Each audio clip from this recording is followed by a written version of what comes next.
Christianity, you know. Yes. There are obviously a lot of them. There are many religions or human-made, especially polytheistic religions. Oh, okay. Are you asking us why we want to talk about Islam in particular?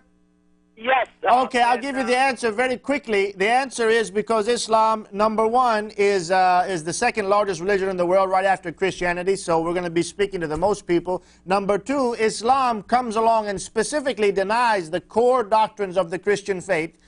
Number three, according to our scriptures, Islam is anti-Christ. That means against Christ. And the reason I say that is because in 1 John chapter 2, verse 22, the Apostle John says, anyone that denies that Jesus is the Christ. Now, in the context of the New Testament, Christ is the divine Son of God, the Messiah. He is antichrist. And so when we look at Islam, Islam is against Christianity. Islam is against the truth of Christianity. Specifically, these polytheistic religions, their core doctrines do not deny and specifically call out Christians and Jews as being in error, but your Quran does. And not only that, one last thing, in Egypt, in Iraq, and throughout the world, Christians are being persecuted, being killed, being raped, being pillaged by Muslims time and time again. And when we look at your Quran and we look at your Hadith, we find much incentive for those Muslims to do those acts in the name of Allah. There is your answer, sir.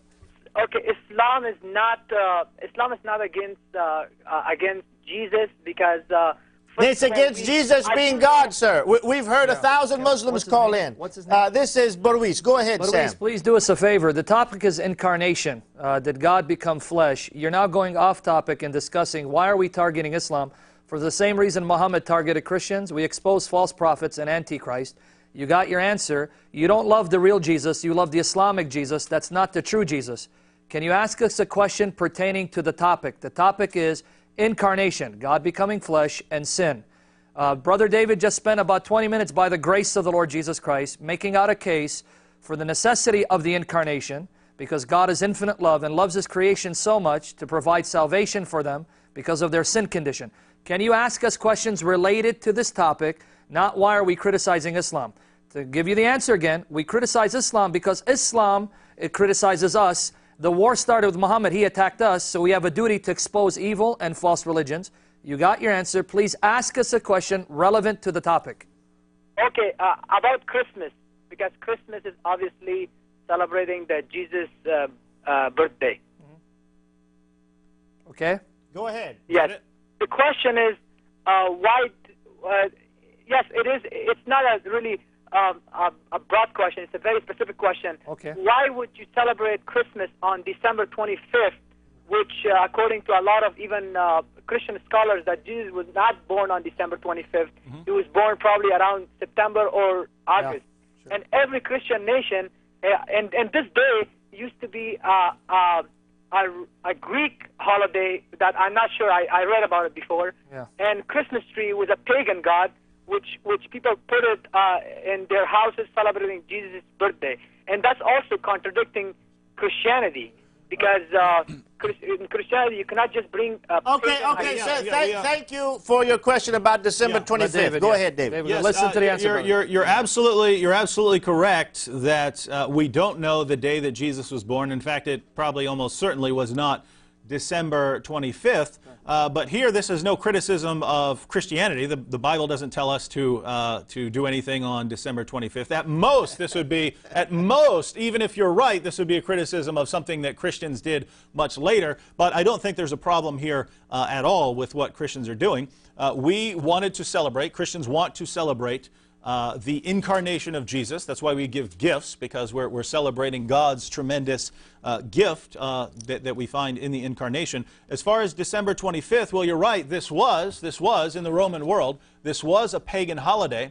So it wasn't because Christians adopted the pagan holiday that they then had Christmas on December 25th. Rather, it was because Christians set up a rival holiday. So if we're going to celebrate Jesus' incarnation, Jesus' birth into this world, the pagans are having their holiday, therefore we're going to have a better holiday so that on this day when people meet, we can meet, set up a rival holiday, and ultimately people are going to be celebrating the birth of Christ on this day. So if there's Christmas trees or something, come on, we're not thinking of any sort of pagan gods or anything like this. What we're doing is we're celebrating the birth of Jesus on this day. And if you really have a problem with saying some Christians have Christmas trees, again, that would not be a problem for Christianity, because Christianity itself does not teach this. Exactly. But I would just ask you what you do with the black stone, with the Kaaba, with all of the practices you have in Islam that go back to paganism, because these aren't things that Muslims adopted centuries later after the time of Muhammad. These are things that your prophet himself did. Exactly. So, just to sum up what we have here, Christianity doesn't teach about Christmas or about Christmas trees or anything like that. These are things Christians came up with later. But I don't think Christians are sinning by celebrating Jesus' birth on December 25th, because we had to pick a day, and we picked a day to rival the celebration of the pagans, not to incorporate paganism, but to set up our holiday in contrast to theirs. But if you still think this is a problem, that later Christians adopted, had their holiday on a day that the pagans also had a holiday on, I'd say, what do you do with all of the pagan elements in Islam that didn't come about years later? They were part of the very foundation of Islam. The black stone, your ablutions, your trip to Mecca, the Hajj, your circumambulations around the Kaaba, bowing down to the Kaaba, almost every practice you have in Islam was a pagan practice. So wouldn't this be a much greater problem? I find that Muslims never think about this, never acknowledge it, because they just don't think about their own religion critically, ever. What do you say, Barwis? Yes, I was just going to ask you, can you just name me one? You talked about black stone. Yeah. We go to Kaaba. You think that we worship black stone. Well, that's not true, because I can give you Sahih Hadith. Yeah, we can give you Sahih Hadith too, Barwis. Umar ibn al-Khattab in Sahih Bukhari. Listen, Umar ibn al-Khattab in Sahih Bukhari, when he kissed the black stone, he goes, I know that you're a stone that neither can benefit nor harm. Had I not seen the messenger of God kiss you, I would not kiss you. That's according to your Sahih Hadith. So our question to you is, why is a monotheistic prophet, a prophet who professes to worship one God, kissing a black stone when this is forbidden by the true God of Abraham? Can you explain that? And don't forget, we know historically this was a pagan practice. Yes. This was a pagan object of reverence. The pagans bowed down to it and kissed this. Then Muhammad takes it and says, I'm going to do the same thing the pagans were doing.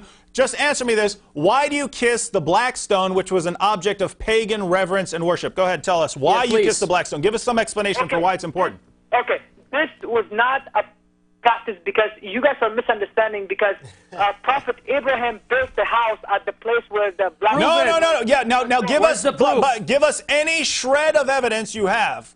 Any shred of evidence. Don't just say Muhammad said it. Give us any shred of evidence that Abraham had anything to do with the Kaaba. Precisely. Or anything to do with the black stone ever. You don't. You don't. In fact, we had Wait, let's give him. Give us a source before the time of Muhammad, so you have more than 2,000 years of history before this time for anyone to mention Ishmael or Abraham building this temple and doing something with this black stone. Give us a source, give us a reference. Anyway, go ahead.